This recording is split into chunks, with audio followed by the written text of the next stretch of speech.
चलिए शुरुआत करते हैं आज के हमारे इस सेशन को। तो सबसे पहले आप सभी लोगों को मेरी ओर से जय हिंद। आज हम एक नया टॉपिक शुरू करने जा रहे हैं जिसका नाम है एवरेज यानी औसत। तो सबसे पहले हम इसका परिचय जानेंगे कि औसत क्या है और इसका कॉन्सेप्ट, इसके साथ साथ इसकी ट्रिक्स, और फिर हम स्टार्ट करेंगे इसके शुरुआती स्तर के प्रश्नों के साथ और फिर धीरे धीरे जो है वो लेवल को बढ़ाते हुए चलेंगे। तो आइए चलिए जानते हैं औसत के बारे में। तो अगर हम सबसे पहले बात करें औसत की, तो औसत में आपको दो बातों का ध्यान रखना है। औसत क्या होता है, सबसे पहला पॉइंट तो यही है आपके लिए कि औसत क्या है। औसत बराबर होता है परिणामों का योग बटे परिणामों की कुल संख्या। ये औसत का सबसे इंपॉर्टेंट कॉन्सेप्ट हम मान सकते हैं, या फिर हम ये कहें कि औसत जो टॉपिक है वो बेसिकली इसी कॉन्सेप्ट पर चलता है।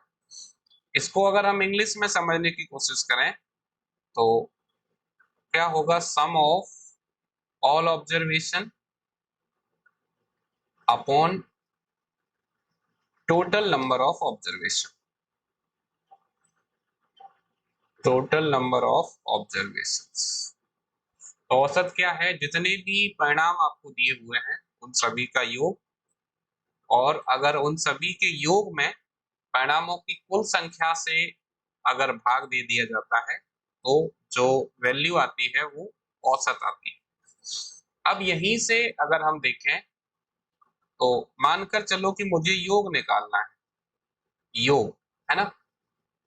तो योग बराबर क्या होगा, इधर औसत है और ये कुल संख्या है, इन दोनों का क्रॉस मल्टीप्लाई हो जाएगा। तो जो दूसरा हमने यहाँ पर लिखा है योग बराबर औसत इंटू कुल संख्या, ये अलग से नहीं है, ये हमने उसी में से निकाला है।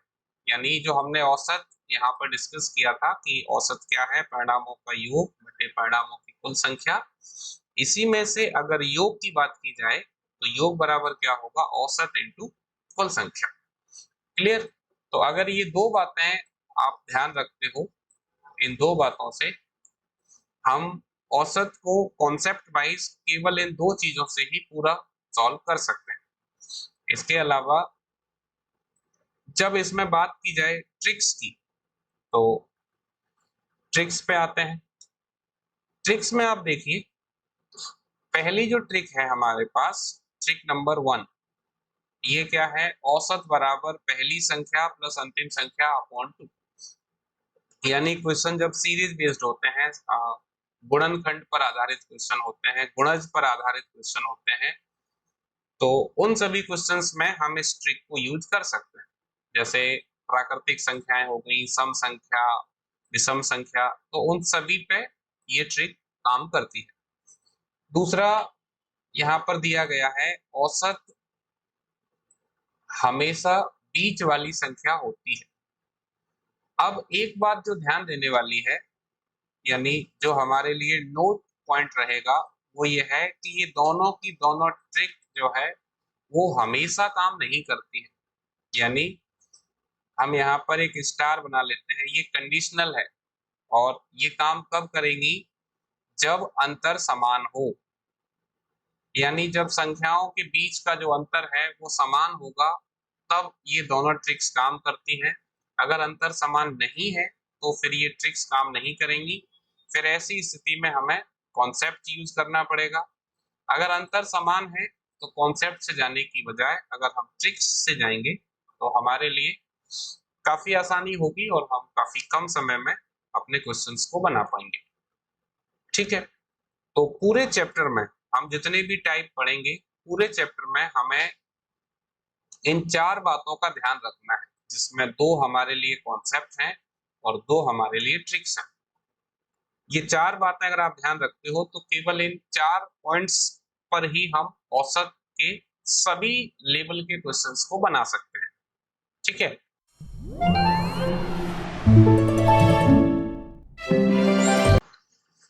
अब हम शुरुआत करेंगे टाइप 1 के साथ।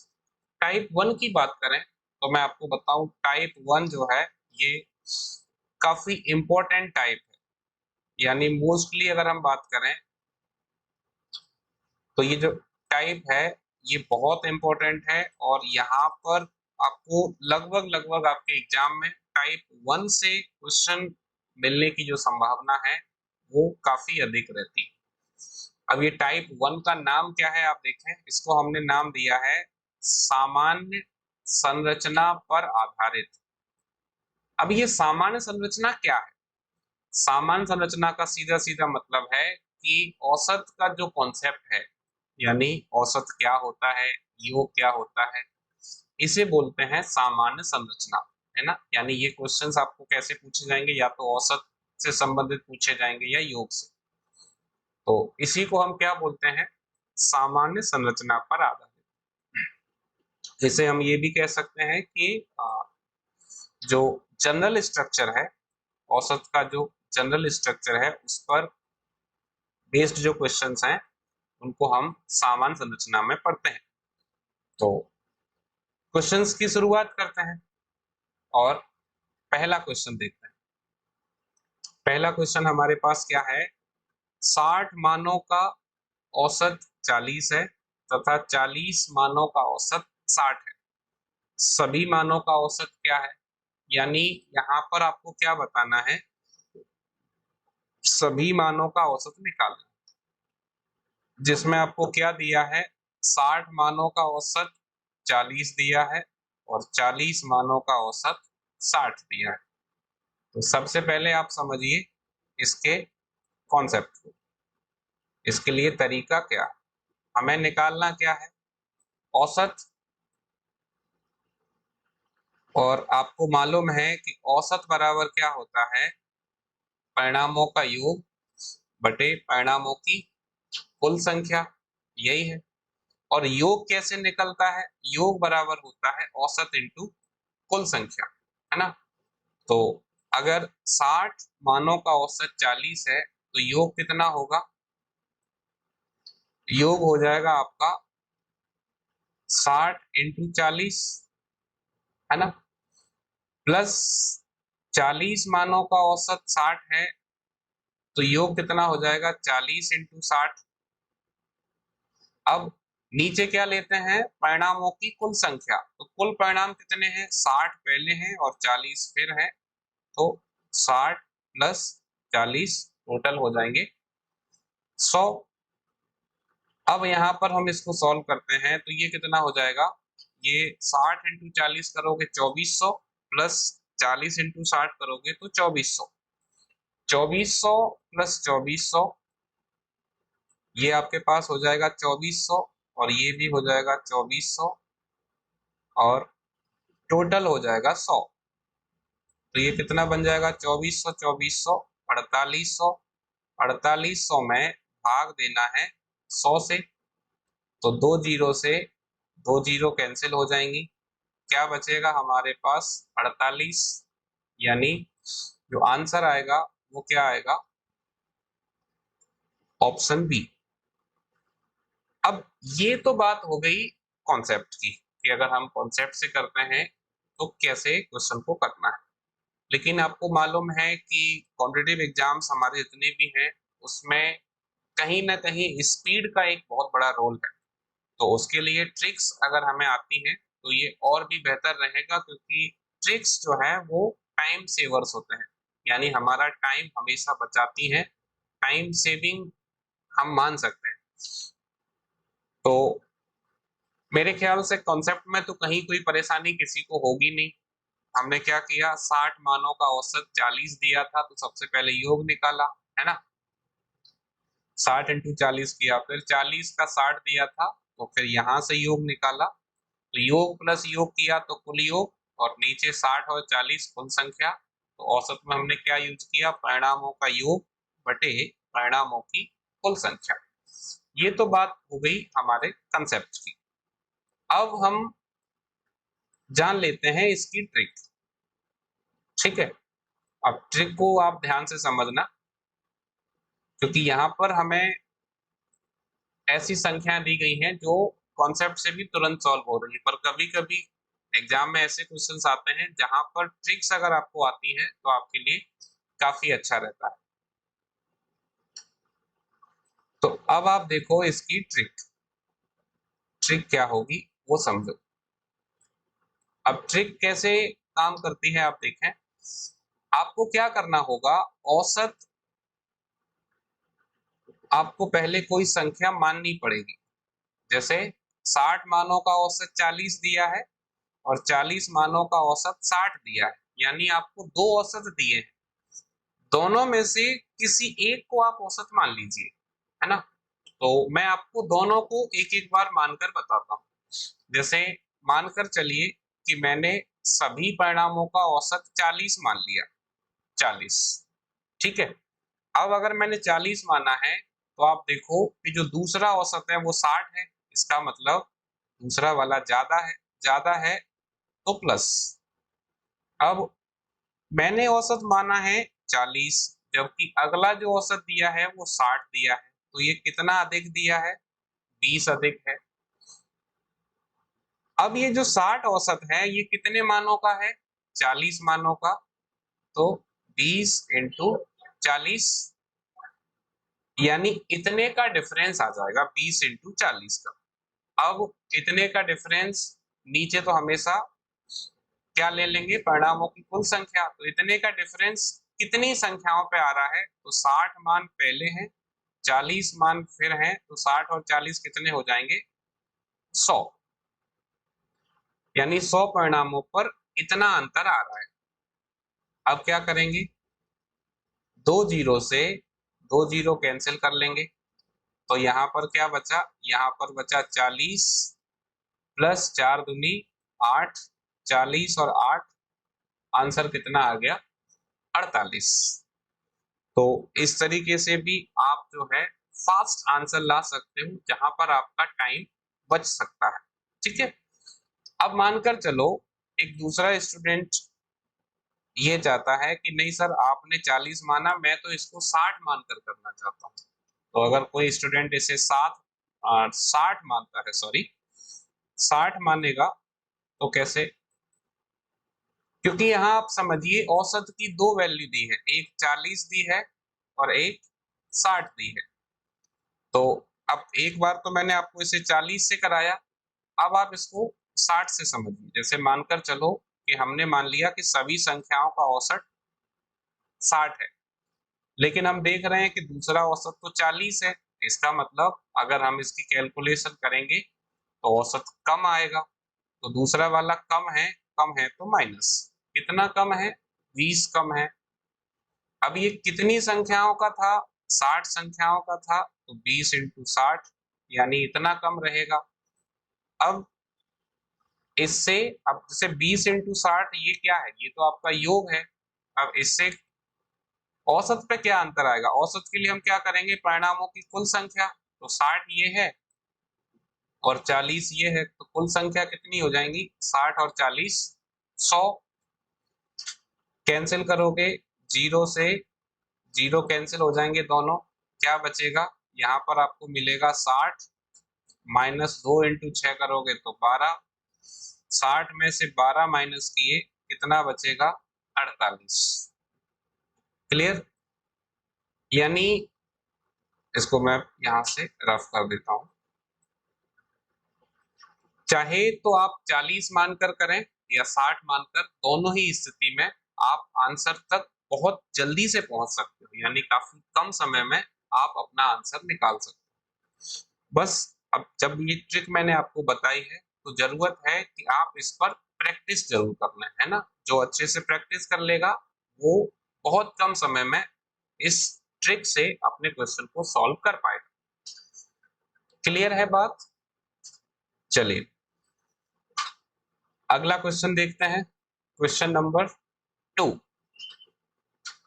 क्या दिया है, 8 संख्याओं का औसत 6 है तथा अन्य 6 संख्याओं का औसत 8 है, सभी 14 संख्याओं का औसत कितना है।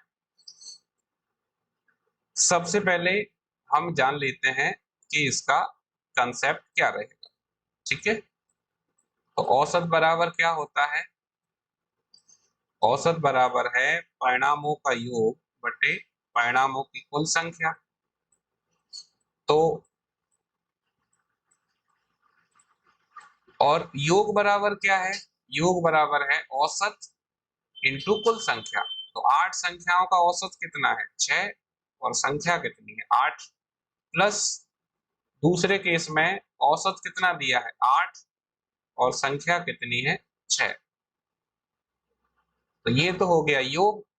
अब नीचे कुल संख्या लेंगे तो कुल संख्याओं की बात करें तो 8 संख्या पहले है और फिर 6 संख्या बाद में है, तो 8 और 6 कितनी हो जाएंगी? 14। यहाँ 6 इंटू 8 करोगे 48 प्लस 8 इंटू 6 करोगे 48। 48 48 कितना हो जाएगा? 96। और नीचे रहेगा 14। कैंसिल कर लेते हैं 2 से। 14 को काटेंगे 7 बार। 48 सॉरी 96 को काटेंगे 2 से तो 48 बार। अब 7 का भाग देंगे 48 में तो 7 6 42। अब कितना बचेगा? 6 बचेगा। और नीचे कितना है? 7। तो हमारे पास आंसर कितना आ जाएगा? 6 सही 6 बटे 7। ऑप्शंस में देखें तो ऑप्शन नंबर बी जो है वो हमारा आंसर हो जाएगा। वैसे तो कॉन्सेप्ट में भी कोई परेशानी नहीं है, लेकिन हमें इसमें थोड़ी बहुत कैलकुलेशन तो करनी पड़ रही है। अब अगर हम इसी बात को ट्रिक से समझना चाहें तो चलिए उससे भी समझ लेते हैं। अब ट्रिक से अगर करेंगे तो कैसे हो सकता है, उस पर आप थोड़ा सा ध्यान देना यहाँ पर। अब हम आते हैं ट्रिक पर। ठीक है, ट्रिक। अब मैंने आपको क्या बताया कि ट्रिक में क्या करना है। आपके पास दो औसत यहाँ पर दिए हुए हैं। एक औसत दिया है 6 और देखो 6 दिया है और एक दिया है 8। तो दोनों में से किसी एक से आप कीजिए। जैसे मान लो मैंने औसत मान लिया 6, औसत वैल्यू मैंने 6 मान ली। तो जो अगला औसत है वो 8 है, यानी वो ज्यादा है तो प्लस। अब 8 जो है वो 6 से कितना ज्यादा है? 2 ज्यादा है।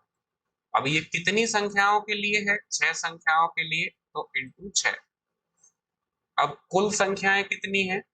8 संख्याएं पहले हैं और 6 बाद में है, तो 8 और 6 कुल संख्या कितनी है? 14।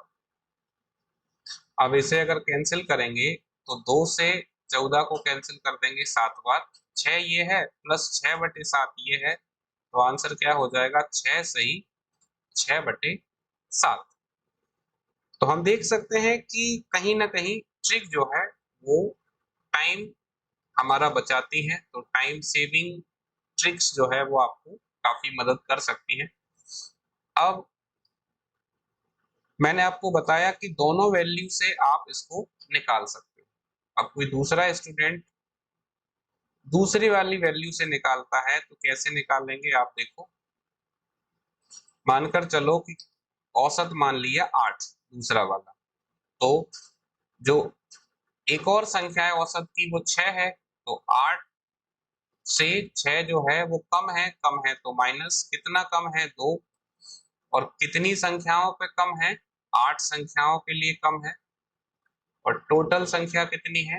टोटल संख्या 8 पहले है और 6 बाद में है, तो 8 और 6 14। अब कैंसिल करेंगे 2 से तो ये आपका हो जाएगा 2 7 14, है ना।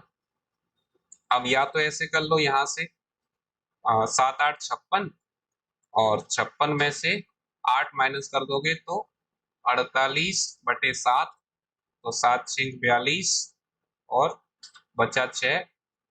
या तो 6 सही 6 बटे 7 ऐसे निकाल लें। अब ऐसे नहीं निकालना तो एक और तरीका बताऊं मैं आपको।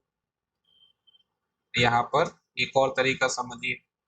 जैसे 8 है, 8 में से माइनस क्या करना है? 8 बटे 7। तो 8 बटे 7 का मतलब क्या हो गया? 1 सही 1 बटे 7। तो जैसे ही एक सही के साथ कोई संख्या मिल रही है ना, जैसे एक सही 1 बटे 7 है तो एक से ज्यादा है। अब एक से ज्यादा है तो आपको क्या करना है? इसमें से 2 घटाना है। 8 में से 2 घटाएंगे कितना बचेगा? 6। अब ये जो फ्रैक्शन वाली संख्या यानी जो भिन्न है 1/7, उसमें क्या करना है, हर में से अंश को माइनस करना, यानी 7 में से 6 को माइनस, 7 में से 1 को माइनस करेंगे, सॉरी, तो 7 में से 1 को माइनस कर दिया तो कितना बचा, 6, और नीचे रहेगा 7, तो आपका आंसर हो जाएगा 6 सही 6/7। तो मुझे लगता है कि ये बात आपको समझ में आ रही होगी, और यहाँ पर मैंने आपको ये बताया कि हम ट्रिक्स के थ्रू किस तरीके से क्वेश्चन को सॉल्व कर सकते हैं। ठीक है, चलिए थोड़ा सा और आगे बढ़ते हैं, अगला क्वेश्चन लेंगे। क्वेश्चन नंबर 3 क्या है, 11,23 तथा x का औसत 40 है, x का मान क्या है। यानी हमारे पास संख्याएं दी हुई हैं, तो इसका कंसेप्ट समझ लो पहले। तो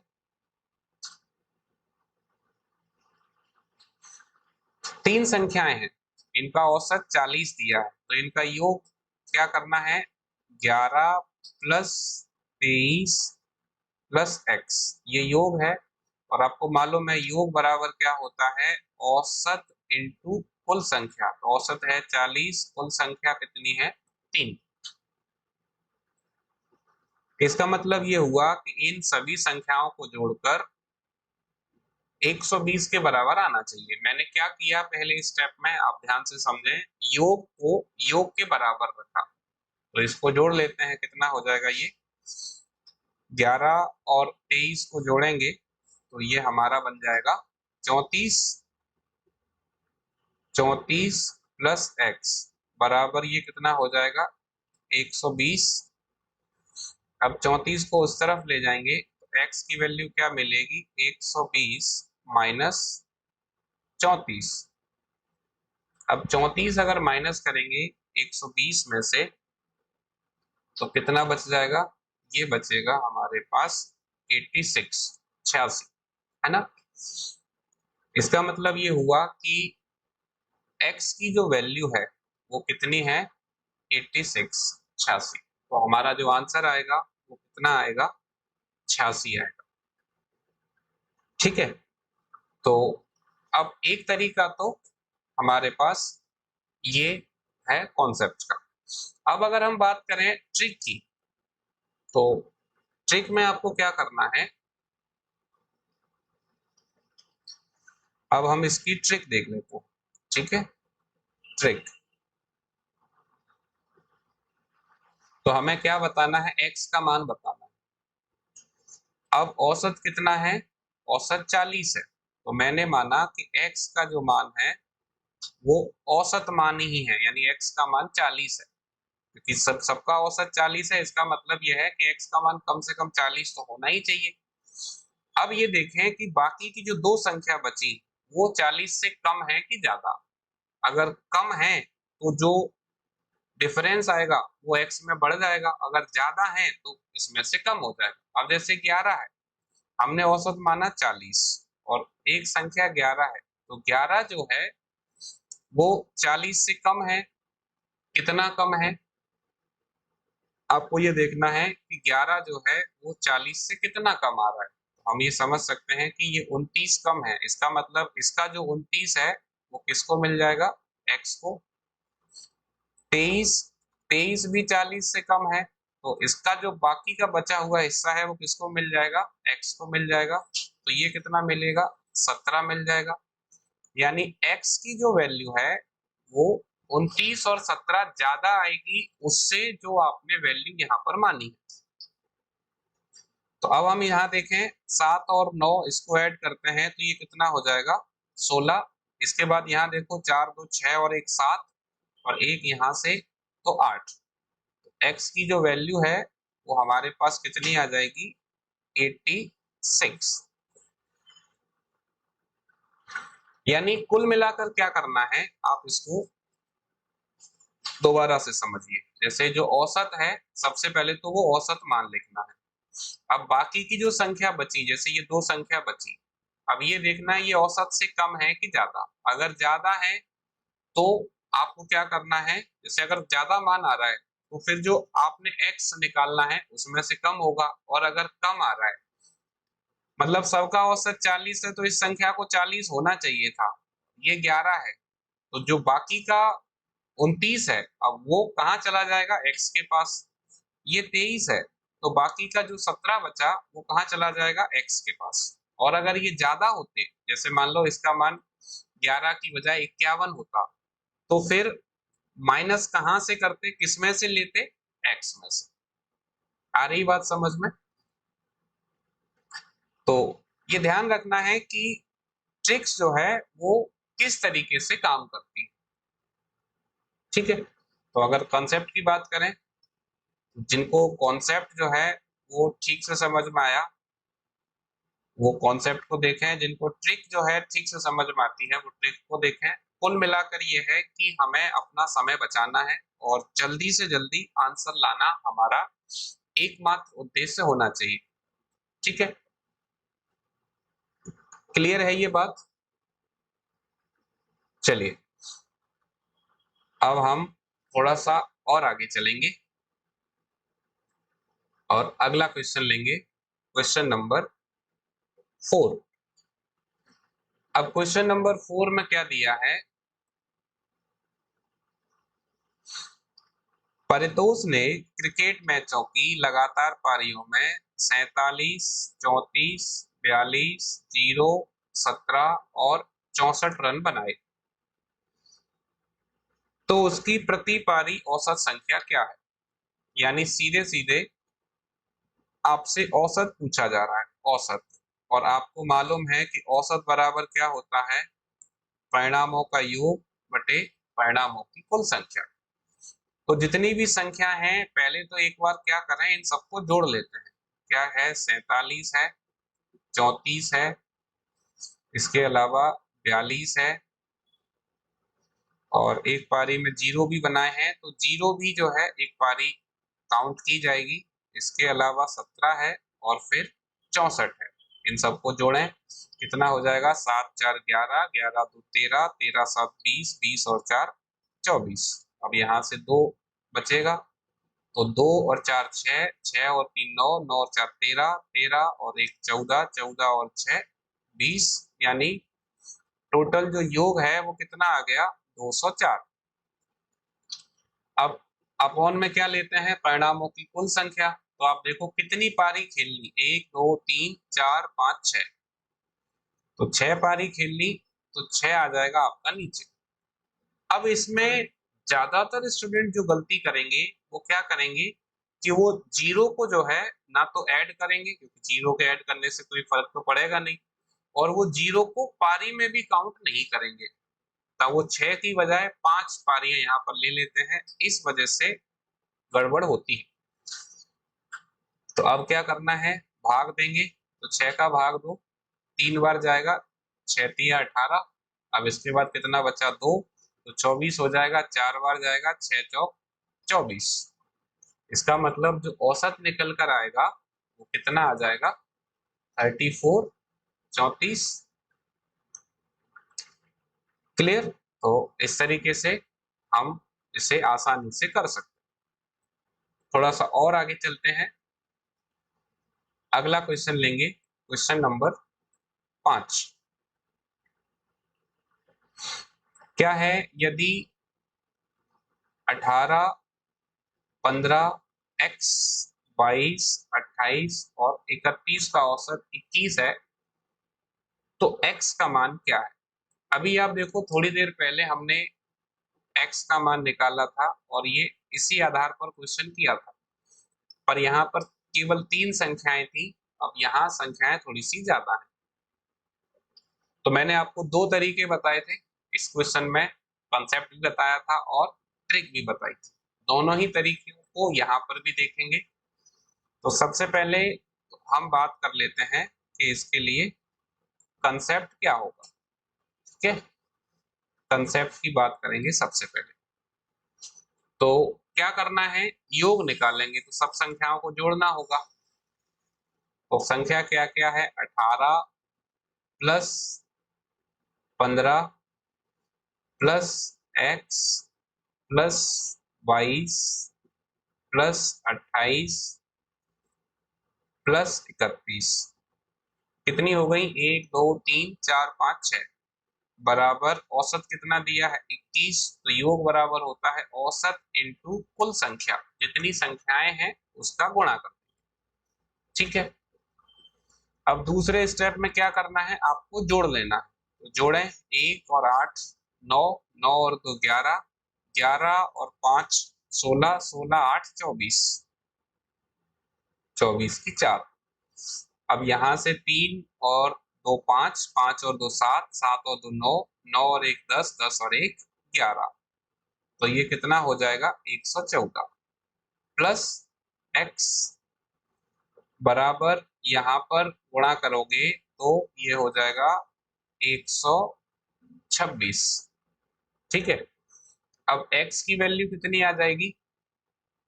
x की वैल्यू हमें यहाँ से मिल जाएगी 126 में से माइनस कर लेंगे 114 को, तो कितना बचेगा? ये बचेगा 12। तो हमारा आंसर कितना हो जाएगा?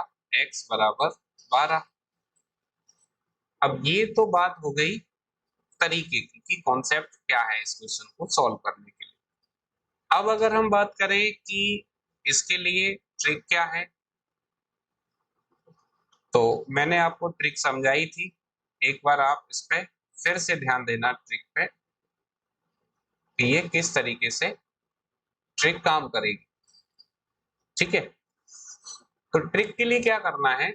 मान लो कोई एक औसत दिया है, जैसे ये औसत दिया है आपको 21 दिया है, तो आप 21 औसत मान लें, यानी जो औसत दिया है वही x का मान मान लें।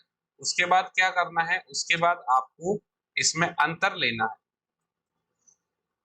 प्लस या माइनस जो भी आएगा वो हम देख लेंगे।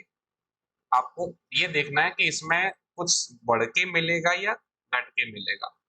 अब वो कैसे चेक होगा? आप देखो, पहली संख्या कितनी है? 18, और औसत आपने माना है 21। इसका मतलब 21 से 18 कम है, कितना कम है? -3। 15 भी कम है, कितना कम है? -6। 22 ज्यादा है, कितना ज्यादा है? 1। 28 भी ज्यादा है, कितना ज्यादा है? 7। और 31 भी ज्यादा है, ये कितना ज्यादा है? 10। तो अगर हम टोटल डिफरेंस देखें, टोटल डिफरेंस तो ये कितना मिलेगा? ये आपको मिल रहा है -9 और +18, है ना? तो अब यहाँ ध्यान देना, 21 तो आपने औसत माना था, लेकिन यहाँ पर डिफरेंस आपका कितना आ रहा है? +9, यानी 9 आपका ये बच रहा है। इसका मतलब ये है कि ये 9 जो है वो एक्स्ट्रा है, 9 ज्यादा है। तो 9 ज्यादा है, इसका मतलब अब वो 9 की पूर्ति कहाँ से होगी? अगर ज्यादा है तो इसमें से आपको कम करने पड़ेंगे। 21 में से 9 कम करेंगे, कितना बच जाएगा? 12। यहाँ इसमें ध्यान देने वाली बात यह है कि अगर ये प्लस का बचता है तो आपको फाइनल वैल्यू में से माइनस करना है, अगर ये माइनस का बचता है तो आपको प्लस करना है, यानी आपको अपोजिट चलना है। अगर प्लस बच रहा है तो माइनस करेंगे, माइनस बच रहा है तो प्लस करेंगे। ठीक है, अब ऐसा क्यों करते हैं थोड़ा ये भी जान लो। जैसे मानकर चलो कि आपने 21 को औसत डिसाइड कर लिया, 21 को औसत मान लिया। अब उस स्थिति में आपने सब संख्याओं पर चेक किया तो आपने देखा कि सबके औसत के आधार पर 9 ज्यादा हो रहा है। इसका मतलब 9 तो पहले से ही ज्यादा चला गया। अब x जो है उसमें से 9 कम करेंगे तब औसत 21 का मेंटेन होगा। इस वजह से हमें क्या करना होता है कि जो संख्या आपके पास बच रही है, जैसे अगर प्लस की बच रही है तो प्लस का संकेत ये है कि इतना अधिक है, मतलब इतना एक्स्ट्रा चला गया। अब इतना एक्स्ट्रा चला गया, इसका मतलब इसकी भरपाई कहाँ से होगी? x में से होगी। और अगर इतना कम है तो उसका फायदा किसको मिलेगा? x को मिलेगा। इसे आप ऐसे समझिए, जैसे मानकर चलो कि कोई पार्टी या फंक्शन है है ना। अब उसमें आप सबसे लास्ट व्यक्ति हो और आपको, अब उसमें क्या हो सकता है, एक तो ये हो सकता है कि सब लोग खाना खा के चले जाएं, अब उसके बाद ऐसा है कि आपके लिए कुछ एक्स्ट्रा बचे। अब दूसरा केस ये भी हो सकता है कि मान लो कुछ बचे ही ना, क्योंकि सब लोग जो है खाना खा के जा चुके हैं और वो कुछ एक्स्ट्रा खाना खा चुके हैं। तो ठीक ऐसे ही हमें यहाँ समझना है कि बाकी की संख्याएं अगर 9 एक्स्ट्रा लेके जा चुकी हैं, तो अब वो किसमें से लेके गई, जो लास्ट बचा यानी जो x है उसमें से। और अगर कुछ कम लेके गई हैं तो वो एक्स्ट्रा किसे मिल जाता है, x को मिल जाता है। यानी x की जो वैल्यू है वो यहाँ पर हमें कितनी मिलेगी, 12 मिलेगी। तो ये तो बात हो गई ट्रिक की, ठीक है। तो मेरे ख्याल से आज के सेशन को हमें यहीं तक रखना चाहिए।